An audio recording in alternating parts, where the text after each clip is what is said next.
Olá para você que acompanha a Gazeta do Povo no Instagram, tudo bem? Meu nome é Fernando Jasper, eu sou editor de economia aqui da Gazeta. E a gente está começando agora uma transmissão especial para falar dessa forte queda dos preços do petróleo, que por sua vez leva a uma forte queda das bolsas no mundo todo e aqui no Brasil, como não poderia ser diferente. Vou começar contando o que aconteceu, o que motivou essa queda do preço do petróleo, quais podem ser as consequências disso para o consumidor brasileiro, por exemplo, para o próprio governo, e também falando aí o que mais a gente pode esperar aí para os próximos dias.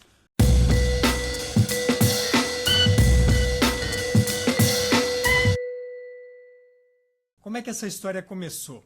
Começa lá numa reunião na sexta-feira entre a Rússia e os países da OPEP, a Organização dos Países Exportadores de Petróleo, que é um cartel que reúne principalmente aí países árabes, grandes produtores e exportadores de petróleo, e a Rússia, desde 2016, vinha se alinhando a esses países. Então, basicamente, quando se decidia aumentar a produção de petróleo, ou fazer cortes de produção, ou alinhar preços, a Rússia estava junto com esses países. O que aconteceu na sexta-feira? A Rússia decidiu romper o acordo com os países da OPEP. A Arábia Saudita, que é um dos maiores produtores de petróleo do mundo, tinha proposto que os países cortassem um pouco da produção de petróleo para assim segurar a queda dos preços. Os preços do petróleo já estavam caindo por causa do coronavírus, por causa do efeito do coronavírus sobre a demanda mundial.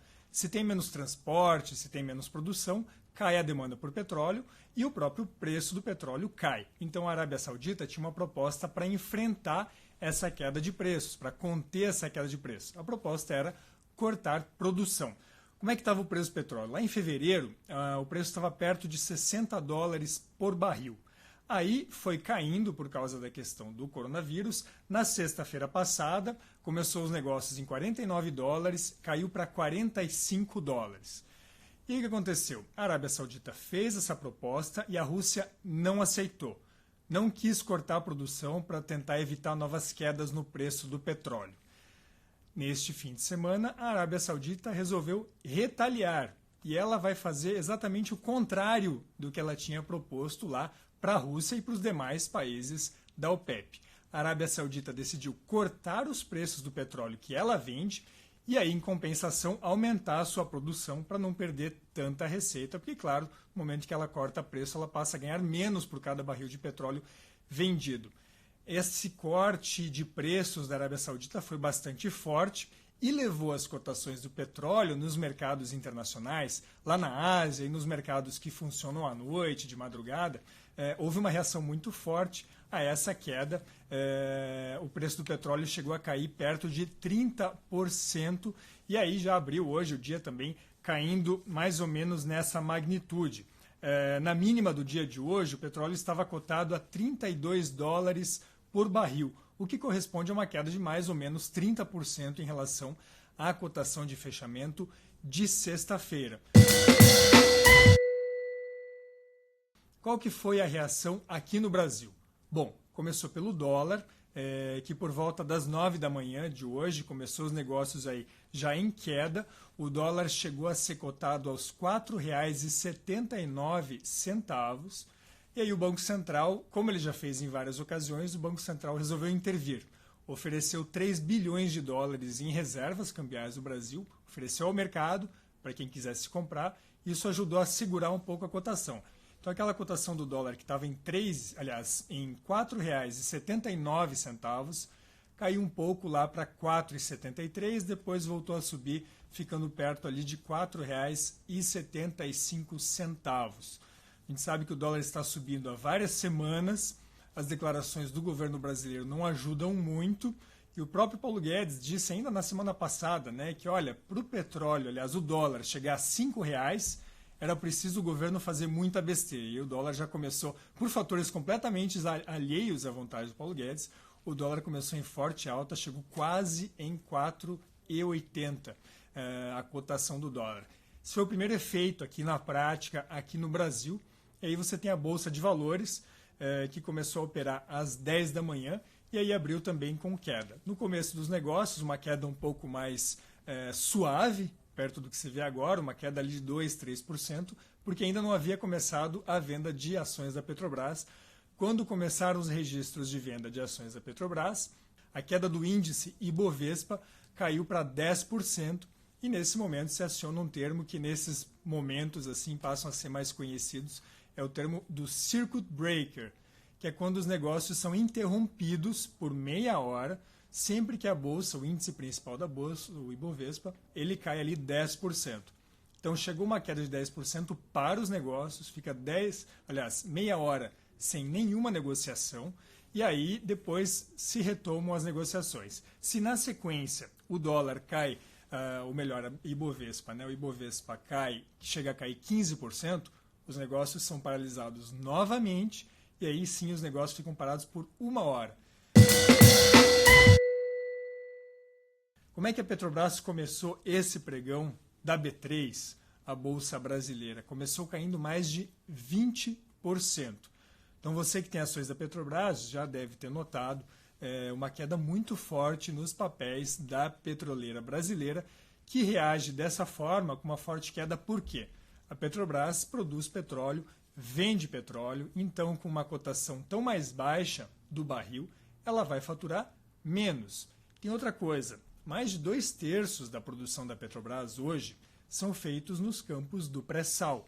Só que explorar petróleo no pré-sal é relativamente caro, é mais caro do que em outros lugares. Então a Petrobras tem que investir mais dinheiro para conseguir tirar petróleo lá do pré-sal. É um investimento mais alto. Então, quer dizer, o petróleo tem que ficar mais caro para que ela tenha um retorno um pouco melhor. Se o petróleo ficar muito barato, além da Petrobras estar arrecadando menos, está tendo menos receita, o lucro dela fica muito comprometido. Olha, não podemos dizer que a culpa agora dessa questão é do governo, nem desse governo, nem do governo passado. Não é. A culpa é de Arábia Saudita e da Rússia, que começaram essa briga lá na sexta-feira, essa quebra de acordo. Então não é culpa do governo o que está acontecendo agora, nem com o preço do petróleo, nem com o preço do dólar. O dólar vinha sim sendo influenciado por declarações do governo, principalmente do ministro da Economia, Paulo Guedes, nos últimos dias. Agora, de hoje, essa reação à queda do petróleo não dá para dizer que a culpa é do governo, e muito menos do governo passado, que não participou justamente desse momento. A situação da Petrobras como ela está hoje, aí sim é uma outra discussão. Mas o fato é que a Petrobras hoje, ela aplica uma política de preços que é muito mais alinhada com o mercado internacional do que ocorria no passado. O fato é que tem uma coisa muito positiva para o governo nessa queda dos preços, se eles se mantiverem e chegarem justamente ao consumidor. No caso do diesel, por exemplo, isso vai acalmar os caminhoneiros que volta e meia já vinham falando ali em reprisar algum movimento, algum protesto, quem sabe até uma greve em protesto aí contra os preços do diesel, que estavam mais altos, e tem a tabela de frete, que os preços mínimos desejados pelos caminhoneiros não são cumpridos, enfim. Então, essa queda do preço do petróleo e eventualmente do diesel tende a acalmar os caminhoneiros, acalma muito a situação para o presidente Jair Bolsonaro. Petróleo mais barato deveria, ou melhor, deve significar preços mais baratos nas bombas de combustível do Brasil afora. O esperado é que ocorra também uma queda no preço da gasolina e uma queda no preço do diesel, por causa dessa queda do petróleo.